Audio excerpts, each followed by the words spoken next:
India में रहते हो, इंडिया के लॉज ही नहीं पता, क्यों फिक्र करते हो, आप तो भाई है ना। हे, दिस इज यशवर्धन वैस। आज मैं आपको 10 ऐसे लॉ बताऊंगा जो आपको जानना बहुत ही जरूरी है लाइफ में। और लास्ट वाला ऐसा है जो आप देख के जरूर जाइएगा, बहुत इंपॉर्टेंट है वो। आइए बताते हैं। पहला, राइट टू एजुकेशन, आर्टिकल 21 है, जो कि ये बताता है कि आपको एजुकेशन मिलना बहुत ही इंपॉर्टेंट है। 6 से 14 साल के बच्चे को फ्री एजुकेशन मिलता है गवर्नमेंट स्कूल में। तो अगर आपको कोई ये अपॉर्चुनिटी देने से मना करता है तो आप उसके खिलाफ केस कर सकते हैं, क्योंकि हमारा एक फंडामेंटल राइट है। जो बच्चा गरीब है उसको भी एजुकेशन मिल सकती है प्राइवेट स्कूल में ही। प्राइवेट इंस्टीट्यूशन में आपको 25% सीट रिजर्व मिलती है। दूसरा, right to file an FIR, जो सीआरपीसी का 154 कहता है। कोई भी आपको एफआईआर लिखने से मना नहीं कर सकता। बस कंडीशन इतनी है कि जो एफआईआर है वो कॉग्निजेबल ऑफेंस का ही होता है। अगर आपको जानना है ये कॉग्निजेबल ऑफेंस क्या होता है, नॉन कॉग्निजेबल ऑफेंस क्या होता है, तो मैं उसकी वीडियो डाल रखा हूँ, आप उसको देख सकते हैं। तो एफआईआर करना आपका राइट है। आप कोई भी नियरेस्ट पुलिस स्टेशन में जाके एफआईआर कर सकते हैं।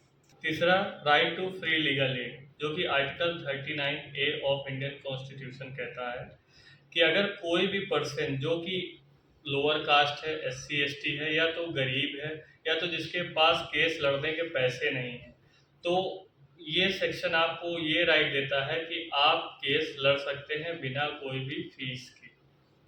इसमें हमें मुफ्त में लीगल एडवाइस, वकील और कानूनी मदद मिल सकती है। ये लीगल फ्री एड सर्विस आपको लीगल सर्विस अथॉरिटी से मिलेगी, जो कि नेशनल, स्टेट, डिस्ट्रिक्ट लेवल पर होगी। और उसके अलावा अगर आपको ऑनलाइन ये सर्विस का फ़ायदा लेना है, उसके लिए मैंने नीचे वेबसाइट सर्विस डाल रखी है, आप वहाँ से उसकी सर्विस का फ़ायदा ले सकते हैं।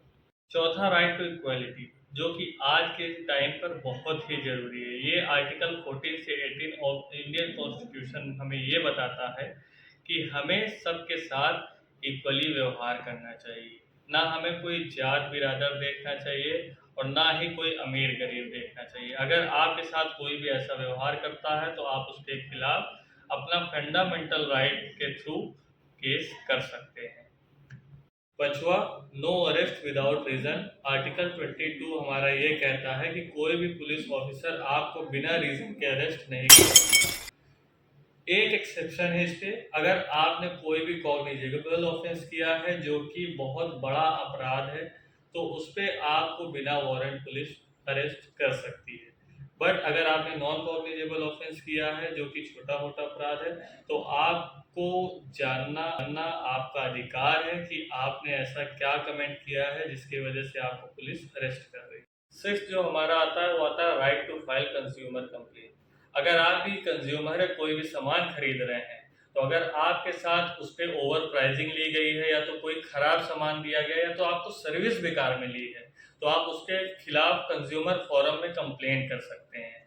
तो अगर आपको इसका ऑनलाइन कंप्लेंट करना है तो उसकी लिंक मैंने यहाँ पे डाल रखी है, और सामने डिस्प्ले पे आपको वेबसाइट का नाम शो कर रहा होगा, जो कि edakhil.nic.in है। ठीक है, आपको विद इन 2 ईयर ये कंप्लेंट करनी होगी। अगर आप 2 ईयर के बाद इसके लिए कंप्लेंट करते हैं तो वो वैलिड नहीं मानी जाएगी। सेवेंथ हमें ये बताता है राइट टू इंफॉर्मेशन। आपको कोई भी गवर्नमेंट ऑफिस से अगर आपका कोई डॉक्यूमेंट ऐसा फंसा है तो आप उसकी जानकारी ले सकते हैं। आपको वहाँ कोई मना नहीं कर सकता है कि हम आपको ये डॉक्यूमेंट नहीं दिखा सकते। इसका भी एक एक्सेप्शन है, कुछ ऐसे डॉक्यूमेंट होंगे जो कि दूसरे के होंगे, वो आप नहीं देख सकते। पे हमारा आता है राइट टू प्राइवेसी, जो कि आर्टिकल 21 ऑफ इंडियन कॉन्स्टिट्यूशन के अंदर आता है। इसमें आपके परमिशन के बगैर आपकी कोई फोटो तक नहीं क्लिक कर सकता है। राइट टू प्राइवेसी हमारा ये बताता है कि जैसे अभी मैंने आपको बताया था कि राइट टू इन्फॉर्मेशन आपके पास है, वैसे आपके पास राइट टू प्राइवेसी भी है, कि आप अपना डिटेल ले सकते हैं, दूसरे का डिटेल उसके बिना परमिशन के आप नहीं ले सकते हैं। तो उसके लिए आपके पास राइट टू प्राइवेसी है। अगर आपका कोई डेटा चुराता है, आपके फ़ोन से कोई डेटा आपके बिना पूछे लेता है, कॉल रिकॉर्डिंग हो गई और भी अन्यथा ऐसी कोई भी चीज़ हो गई, तो आप उसके खिलाफ कंप्लेंट कर सकते हैं। Ninth, live in relationship. इसका मतलब तो आप जानते ही होंगे कि कोई भी ऐसा कपल जो कि जिसकी शादी नहीं हुई हो लेकिन वो अपने कपल के साथ रहना चाहता है, तो ये लीगल है इंडिया में, लेकिन तब जब आप अडल्ट हो। गर्ल की एज होनी चाहिए 18 प्लस और बॉय की एज होनी चाहिए 21 ईयर प्लस, तब आप लिव इन रिलेशनशिप में रह सकते हो। लेकिन एक बात का आप जरूर ध्यान रखिएगा कि दोनों, खासकर लड़की, आपको इस चीज के लिए परमिशन दे, वरना आपके ऊपर कोई भी केस हो सकता है अगर आप जबरदस्ती किसी महिला के साथ लिव इन रिलेशनशिप पे रहते हैं। 10th, जो कि हमारा लास्ट है बट नॉट द लीस्ट, जिसका आप शुरू से लास्ट तक इंतजार कर रहे हैं, तो ये आज के टाइम पे जानना सबसे ज्यादा जरूरी है, जो कि है फेक मैरिज प्रोमिसेस, जिसका मतलब होता है कि आप शादी का झूठा वादा नहीं कर सकते हैं। इसके बारे में हम आपको डिटेल में बताते हैं। शादी का झूठा वादा करके रिश्ता बनाना, जो कि आज के टाइम पे सबसे ज्यादा हो रहा है। आइए जानते हैं इस बारे में कानून क्या कहता है।